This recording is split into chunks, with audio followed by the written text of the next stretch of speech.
ಸಿಂಹರಾಶಿ ಬಂದೇ ಬಿಟ್ರು. ಮೇಷದಿಂದ ಸಿಂಹರಾಶಿವರೆಗೆ ಬಂದಿದ್ವಿ. ಸಿಂಹರಾಶಿಗೆ ರಾಹು ಗ್ರಹ, ಕೇತು ಗ್ರಹ, ಗುರು ಗ್ರಹ ಏನು ಮಾಡ್ತಾರೆ, ಸಿಂಹರಾಶಿಗೆ ಕೇತು ಗ್ರಹನೇ ರಾಶಿಲಿದ್ದಾನೆ. ಕೇತು ರಾಶಿಲಿ ಬಂದಾಗ ಕೆಲಸದವರಿಂದ ತುಂಬ ಪ್ರಾಬ್ಲಮ್ನ ಅನುಭವಿಸ್ತಾರೆ. ಯಾವ್ದಾದ್ರು ಕೆಲಸದವ್ರನ್ನ ಲವ್ ಮಾಡ್ತಾಯಿದ್ರೆ, ಕೆಲಸದವ್ರನ್ನ ಅಫೇರ್ ಇಟ್ಕೊಂಡಿದ್ರೆ, ಕೆಲಸದವ್ರ ಮೇಲೆ ಅತಿ ಹೆಚ್ಚು ನಂಬಿದರೆ, ಕೆಲಸದವ್ರನ್ನೇ ತುಂಬ ನಂಬಿದ್ರು ಸಿಂಹರಾಶಿಯವ್ರಿಗೆ, ನಿಮ್ಮ ಮನೆ ಹಾಳಾಗುತ್ತೆ. ಕೆಲಸದವರು ಮತ್ತು ವಿಶ್ವಾಸದವರು ದ್ರೋಹ ವಂಚಕರಿಂದ ನೀವು ಮೋಸ ಹೋಗ್ತಾ ಅಂತ ಅಂದರೆ ನಿಮ್ಮನ್ನು ಕುಗ್ಗಂಥವ್ರಿಗೆ ಇದು ಒಳ್ಳೆ ಟೈಮ್ ಅಂತ ಹೇಳ್ತಾರೆ. ನೀವು ತುಂಬ ಕೇರ್ಫುಲ್ಲಾಗಿರ್ಬೇಕಾಗತ್ತೆ.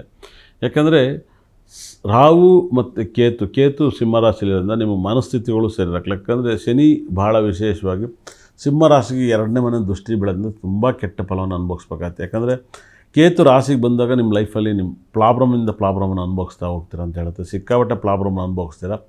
ಆದರೆ ನಿಮಗೆ ಗುರು 11ನೇ ಮನೇಲಿ ಬದಲಾವಣೆ ಇರೋದ್ರಿಂದ ಈ ವರ್ಷ ಪೂರ್ತಿ ಗುರು 11ನೇ ಮನೇಲಿರೋದ್ರಿಂದ ನಿಮಗೆ ವಿಪರೀತ ರಾಜಯೋಗನ ಕೊಡುತ್ತೆ. ಗುರು ಬದಲಾವಣೆ ಇರೋದ್ರಿಂದ ಕೇತು ಬದಲಾವಣೆ, ನೀವು ಗುರು ತುಂಬ ದುಡ್ಡು, ಕಾಸು, ನೆಮ್ಮದಿ ಎಲ್ಲ ಕೊಡ್ತಾನೆ. ಆದರೆ ಎಲ್ಲವನ್ನೂ ಕೂಡ ಕೆಲಸದವರು, ವರ್ಕರ್ಸು, ನೀವು ಅಕ್ರಮ ಸಂಬಂಧ, ಲವ್ವು, ಇನ್ನೊಂದು ಮತ್ತೊಂದರೆ ಅವರು ನಿಮ್ಮ ದುಡ್ಡನ್ನು ಪೋಲಿ ಮಾಡ್ತಾರೆ ಅಂತ ಹೇಳ್ತಾರೆ. ಅವ್ರ ಮೇಲೆ ನೀವು ಗಮನ ಕೊಡದಲ್ಲೇ ಇದ್ದರೆ ನೀವು 18 ತಿಂಗಳು ನಿಮ್ಮ ದುಡ್ಡನ್ನು ನೀವು ಕ್ಲೀನಾಗಿ ಇಟ್ಕೋಬೋದು ಅಂತ ಹೇಳ್ತಾರೆ. ಯಾಕಂದರೆ ರಾಹು ಮತ್ತು ಕೇತು ಗ್ರಹ ಒಂದು ವರ್ಕರ್ಗೆ ಸಂಬಂಧಪಟ್ಟಂಥ ಗ್ರಹಗಳಾಗುತ್ತೆ. ಹಾಗಾಗಿ ಅವ್ರ ವರ್ಕರ್ಸಿಂದ ನೀವು ಪ್ರಾಬ್ಲಮ್ನ ಅನುಭವಿಸ್ತಾರೆ. ಇಲ್ಲ ಏನೋ ಒಂದು ಸಂಬಂಧದಿಂದ ಕೆಟ್ಟ ಜನಗಳಿಂದ ನೀವು ತುಂಬ ಹುಷಾರಾಗಿದ್ದಷ್ಟು ನೀವು ಸಿಂಹರಾಶಿಯವರು ತುಂಬ ಹುಷಾರಾಗಿರ್ತೀರ.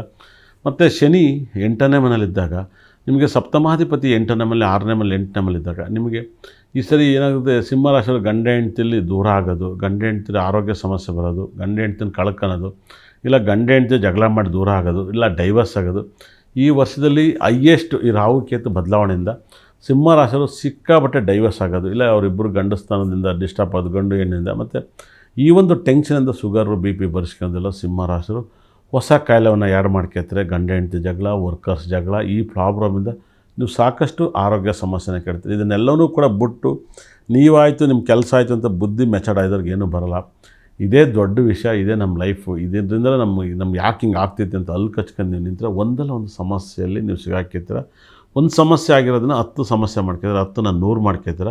ಹಂಗೆಲ್ಲ ಮಾಡ್ಕೊಬಿಡಿ. ಗುರು 11ನೇ ಮನೇಲಿದ್ದಾಗ ಎಂಥ ಕಷ್ಟ ಬಂದರೂ ಕೂಡ ನಿಮ್ಮ ಜೀವನವನ್ನು ಸರಿ ಮಾಡ್ತಾನೆ. ರಾಹು ಗ್ರಹನ ನೀವು ಕೇತು ಗ್ರಹನ ಆರಾಧಿಸಿ. ನೀವು ಆದಷ್ಟು ಹುಳ್ಳಿಕಾಳನ್ನ ತಿನ್ನೋಕ್ಕೆ ಟ್ರೈ ಮಾಡೋಕ್ಕೆ ಹೋಗಬೇಡಿ. ಆದರೆ ನಿಮ್ಮ ಲೈಫಲ್ಲಿ ಕುದುರೆಯನ್ನು ನೋಡ್ಬಿಟ್ಟು ಬದುಕಿ, ನೀವು ಲೈಫಲ್ಲಿ ಚೆನ್ನಾಗಿರ್ತಾರೆ. ಅದು ಕುದುರೆ ಫೋಟೋ ಮಲ್ಲಿಟ್ಕೊಡಿ. ಬರೀ ಕುದುರೆಯನ್ನು ವಾರಕ್ಕೊಂದ್ಸಲ ಕುದುರೆಯನ್ನು ನೋಡಿ, ಕುದುರೆಗೆ ಮೇವು ಕೊಡಿ, ನಿಮ್ಮ ಪ್ರಾಬ್ಲಮ್ ಕ್ಲಿಯರ್ ಆಗುತ್ತೆ. ನಿಮಗೆ ವೈಡೂರಿಯ ಬ್ಯಾಸ್ಲೆಟನ್ನು ಯೂಸ್ ಮಾಡ್ಕೊಳ್ಳಿ. ನಿಮ್ಮ ಮನೇಲಿ ಕೇತುಗ್ರಹದ ಬ್ಯಾಸ್ಲೆಟನ್ನು ಯೂಸ್ ಮಾಡಿದಾಗ ರಾಹುಗೆ ಸಂಬಂಧಪಟ್ಟಂಥ ಬ್ಯಾಸ್ಲೆಟ್ ಯೂಸ್ ಮಾಡಿ. ಗುರುಗ್ರಹದನ್ನು ಸ್ಟೋನ್ನ ಮನೇಲಿಡಿ.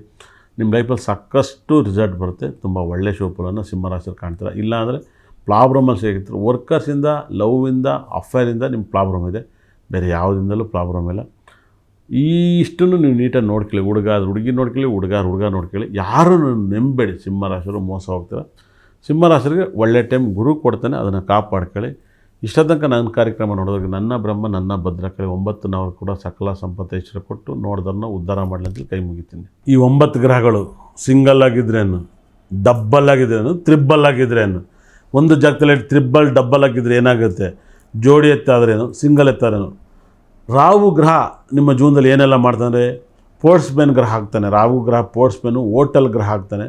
ಅದೇ ರಾಹು ಗ್ರಹ ನಿಮಗೆ ಜಾಗದಲ್ಲಿ ಸ್ಪೋರ್ಟ್ಸ್ ಮ್ಯಾನ್ ಅಂತ ಹೇಳ್ತಾನೆ, ಮತ್ತು ಸ್ಪೋರ್ಟ್ಸ್ ಮ್ಯಾನು ಮತ್ತು ಯೋಗಕರ ಗ್ರಹ ಆಗ್ತಾನೆ. ಅದೇ ರೀತಿಯಲ್ಲಿ ಗುರುಗ್ರಹ ವಿದ್ಯಾಭ್ಯಾಸವನ್ನು ಕೊಡ್ತಾನೆ ಅಂತ ಹೇಳುತ್ತೆ. ಅದೇ ರೀತಿಯಲ್ಲಿ ಶುಕ್ರ ಅದೃಷ್ಟವನ್ನು ಕೊಡ್ತಾನೆ ಅಂತ ಹೇಳುತ್ತೆ. ಶನಿ ಧರ್ಮಕರ್ಮ ನಿಯತ್ತನ್ನು ಕೊಡ್ತಾನೆ. ಶನಿ ಚೆನ್ನಾಗಿದ್ದರೆ, ಶನಿ ಚೆನ್ನಾಗಿಲ್ಲ ನಿಯತ್ತನ್ನು ಕಳೀತಾನೆ. ಅದೇ ಥರ ಸೂರ್ಯ ತುಂಬ ಚೆನ್ನಾಗಿದ್ರೆ ಗೌರ್ಮೆಂಟ್ ಕೆಲಸ ಕೊಡ್ತಾನೆ, ಇಲ್ಲ ಅಂದರೆ ಮನೆಯಿಂದ ಆಚೆ ಆಗ್ತಾನೆ ಸೂರ್ಯಗ್ರಹ. ಆ ಥರ ಚಂದ್ರ ತುಂಬ ಚೆನ್ನಾಗಿದ್ರೆ ಸಾಕಷ್ಟು ಚಾಡಿ ಮಾತು ಕೇಳ್ತೀರ, ಇಲ್ಲ ಚಂದ್ರ ಚೆನ್ನಾಗಿದ್ರೆ ನೀವೇ 4 ಜನಕ್ಕೆ ಬುದ್ಧಿ ಹೇಳ್ತೀರ. ಕುಜ ತುಂಬ ಚೆನ್ನಾಗಿದ್ರೆ ಮನೆ ಕಟ್ತೀರ, ಕುಜ ಕೆಟ್ಟರೆ ಮನೆ ಮಾರ್ತೀರ. ಈ ಗ್ರಹಗಳಿಂದ ಏನಾಗುತ್ತೆ, ಈ ಕಾಂಬಿನೇಷನ್ನು ರಾಹು ಮತ್ತು ಶನಿ ಸೇರಿದರೆ ಮೈಯೆಲ್ಲ ಬೆವರುತ್ತೆ, ಮನಸ್ತಾಪಗಳಾಗುತ್ತೆ, ಒಬ್ರಿಗೊಬ್ರು ಚಾಡಿ ಹೇಳ್ತೀರ. ನಿಮ್ಮ ಮನೇಲಿ ಆರೋಗ್ಯ ಸಮಸ್ಯೆ ಯಾರಿಗಾರು ಕಾಣ್ತಾರೆ, ಆರೋಗ್ಯ ಪ್ರಾಬ್ಲಮ್ ಬರುತ್ತೆ. ಶನಿ ಮತ್ತು ರಾಹು ಒಟ್ಟಿಗೆ ಇದ್ದರೆ, ಕುಜ ಮತ್ತು ಶನಿ ಒಟ್ಟಿಗೆ ಇದ್ರೆ ನಿಮ್ಮ ಜಾಗದಲ್ಲಿ ಅಪಘಾತಗಳಾಗುತ್ತೆ, ಅಪಘಾತ ಆಗುತ್ತೆ, ಬರ್ರಿ ಜಗಳ, ಯಾರು ಮಾತಾಡ್ಸಿರೋ ಜಗಳ, ವಾರ್ ಆಗ್ತಾ ಇರುತ್ತೆ. ಮಾತಾಡಿರೋ ಜಗಳ, ಕುಂತರು ಜಗಳ, ನಿಂತರೂ ಜಗಳ ಆಗುತ್ತೆ. ಗುರು ಶುಕ್ರ ಒಟ್ಟಿಗೆ ದುಡ್ಡು ಬರುತ್ತೆ, ಮೋಸ ಹೋಗ್ತೀರಾ. ದುಡ್ಡೆಲ್ಲ ಮಕ್ಕಳು ಮದುವೆ ಆದಮೇಲೆ ನಿಮ್ಮ ಲೈಫಲ್ಲಿ ದುಡ್ಡು ಖಾಲಿ ಆಗುತ್ತೆ. ಅದೇ ಥರ ಬುಧ ಮತ್ತು ಕುಜ ಇದ್ದರೆ ಸ್ಟ್ರೋಕ್ ಹೊಡಿತೈತೆ, BP ಬರುತ್ತೆ, ಈ ಥರ ಪ್ರಾಬ್ಲಮ್ ಇರುತ್ತೆ. ಇವರಿಬ್ಬರು ಕಾಂಬಿನೇಷನ್ ಆದರೆ. ಅದೇ ರೀತಿಯಲ್ಲಿ ಸೂರ್ಯ ಮತ್ತು ಶನಿ ಸೇರಿದರೆ ಕೋರ್ಟ್ ಕೇಸು ಪ್ರಾಬ್ಲಮಿಂದ ಹರಳ್ತೀರ. ಆದೇಶ ಭುಕ್ತಿ ನಡಿಬೇಕಾದ್ರೆ ಈ ಪ್ರಾಬ್ಲಮ್ನ ಅನುಭವಿಸ್ತೀರ. ಚಂದ್ರ ಮತ್ತು ಕುಜ ಗ್ರಹ ಇದ್ದರೆ ಡೈವರ್ಸ್ ಆಗುತ್ತೆ. ಈ ಜಾಗದಲ್ಲಿ ನೋಡಿ ಕಾಂಬಿನೇಷನ್ ಸಾಕಷ್ಟು ಮಾಹಿತಿಯನ್ನು ನೀಡ್ತೀನಿ. ಚಂದ್ರ ಮತ್ತು ಕುಜ ಇದ್ದರೆ ಪ್ರಾಪರ್ಟಿನೂ ಜಾಸ್ತಿ ತಗೋತೀರ, ಡೈವರ್ಸ್ ಆಗುತ್ತೆ. ಯಾಕಂದರೆ ಪ್ರಾಪರ್ಟಿ ಇದ್ದರೆ ತಾನೇ ಡೈವರ್ಸ್ ಕೊಡಬೇಕು. ಹಾಗಾಗಿ ಪ್ರಾಪರ್ಟಿ ಬರುತ್ತೆ, ಡೈವರ್ಸ್ ಆಗುತ್ತೆ. ಕುಜ ಹುಚ್ಚಿನಾದರೆ ನಿಮ್ಮ ಜಾಗದಲ್ಲಿ ಮನೆ ಇರೋ ಮನೇಲಿ ಹುಡ್ತೀರಾ ಅಂತ ಹೇಳ್ತೆ. ಕುಜ ನೀಚನಾದರೆ ಮನೆ ಮೀಡಿಯಮ್ ಆಗಿರೋ ಮನೇಲಿ ಹುಡ್ತೀರಾ ಅಂತ ಹೇಳ್ತೆ. ಗುರು ಹುಚ್ಚಿನಾದರೆ ಮಾತು ಬಿಡ್ತೀರಾ ಅಂತ ಹೇಳ್ತೆ. ಗುರು ನೀಚ ಆದರೆ ಸಕ್ಕ ದುಡ್ಡು ಮಾಡ್ತೀರಾ ಅಂತ ಹೇಳ್ತೆ. ಶುಕ್ರ ಹುಚ್ಚಿನಾದರೆ ಕೋರ್ಟು ಕೇಸನ್ನು ಅನುಭವಿಸ್ತೀರಾ ಅಂತ ಹೇಳುತ್ತೆ. ಶುಕ್ರ ನೀಚನಾದರೆ ಅವೆರಡನ್ನೂ ಬಿಟ್ಟು ನೆಮ್ಮದಿಯಾಗಿರ್ತೀರಾ ಅಂತ ಹೇಳುತ್ತೆ.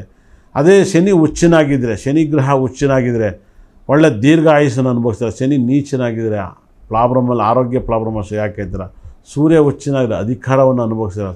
ಸೂರ್ಯ ನೀಚನಾಗಿದ್ದರೆ ನಾರ್ಮಲ್ ಕೆಲಸ ಮಾಡ್ತೀರ. ರಾಹು ಕೇತುಗಳಿಗೆ ಉಚ್ಚ ಸ್ಥಾನ ನೀಚ ಸ್ಥಾನ ಇಲ್ಲ. ಆದರೆ ನೀವೇ ಆ ನಕ್ಷತ್ರದಲ್ಲಿ ಹುಡ್ತಾರೆ ಹುಚ್ಚನಾಗ್ತಾನೆ, ಆ ನಕ್ಷತ್ರದಲ್ಲಿ ಹುಡ್ತಾನೆ ನೀಚನಾಗ್ತಾನೆ. ಉಚ್ಚ ನೀಚ ನೀವು ಎಲ್ಲ ಗ್ರಹನ ಬಗ್ಗೆನೂ ಹೇಳಿದ್ದೀನಿ.